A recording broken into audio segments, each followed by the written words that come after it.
Assalamualaikum warahmatullahi wabarakatuh. Perkenalkan, nama saya Yulinda Puspita Nintrisna Putri, NIM R02171009. Di sini saya akan menguraikan jawaban dari ujian skill komprehensif yang keempat, yakni dengan tema Fire. Untuk studi kasusnya, yakni di perusahaan televisi yang sudah mendapatkan bendera emas SMK 3, pada suatu hari saat inspeksi rutin di ruang workshop, ada karyawan tergeletak tidak sadarkan diri. Ada indikasi henti nafas. Ruang workshop timbul api mula dan asap. Indikasi berasal dari aliran listrik yang mengalami hubungan arus pendek. Tangan korban memegang kabel. Apa yang akan kita lakukan untuk menyelamatkan korban dan properti sebagai orang ketiga? Menurut saya, berdasarkan kasus di atas dalam Permenaker Trans nomor 4 tahun 1980, termasuk dalam kebakaran tipe C atau akibat listrik. Media pemadaman dapat menggunakan APAR, yakni berupa dry chemical dan CO2. Menurut Keputusan Menteri Tenaga Kerja nomor 186 tahun 1999 diklasifikasikan sebagai kebakaran berat berdasarkan potensi bahaya kebakaran dan banyaknya properti yang ada di ruangan tersebut. Berikut langkah-langkah penanganan penyelamatan korban dan properti. Silakan disimak. Dalam melakukan inspeksi, kita wajib memakai alat perlindungan diri yang sesuai. Lalu, melakukan inspeksi rutin di setiap wilayah perusahaan. Korban ditemukan tergeletak dengan kondisi ruangan ditemukan api mula dan berasap. Berikut langkah penanganan menurut Permenaker Trans nomor 15 tahun 2008. Yang pertama, mematikan sumber api, yakni panel listrik.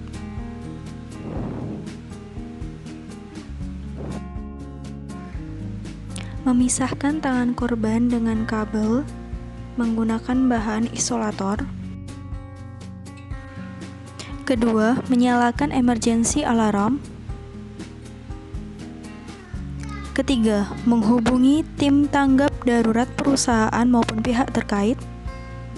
Keempat, penyelamatan properti atau dokumen serta keamanan lokasi kejadian.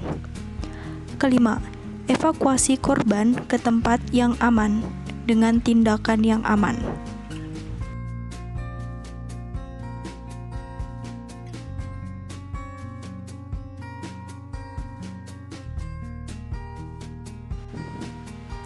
Keenam, pemeriksaan tanda vital. Yang pertama, awas, yakni respon korban terhadap lingkungannya.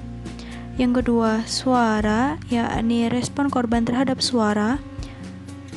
Yang ketiga, nyeri, respon korban terhadap nyeri.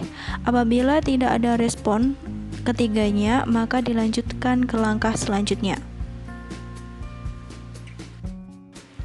Airway sangat penting untuk melihat apakah pasien mengalami gangguan dengan jalur napasnya atau tidak.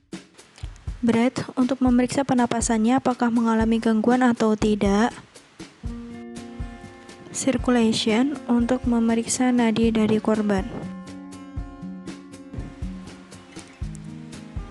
Apabila tetap tidak ada respon, maka dilakukan resusitasi jantung paru atau RJP, yakni merupakan prosedur penyelamatan nyawa pada kondisi gawat darurat yang terjadi akibat terhentinya penapasan dan detak jantung. Lakukan RJP dengan hitungan 30 kali kompresi dada dan 2 kali bantuan nafas. Disebut dengan satu siklus RJP. RJP dilakukan sebanyak 5 siklus. Setelah 5 siklus RJP dilakukan selanjutnya, kita cek ulang kondisi korban dengan menilai kembali nadi selama 10 detik. Bila nadi tidak ditemukan, maka kita ulangi lagi sebanyak 5 siklus.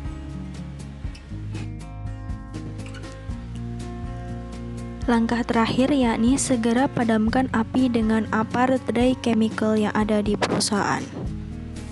Sekian jawaban dari saya. Terima kasih. Wassalamualaikum warahmatullahi wabarakatuh. Tetap jaga kesehatan semuanya.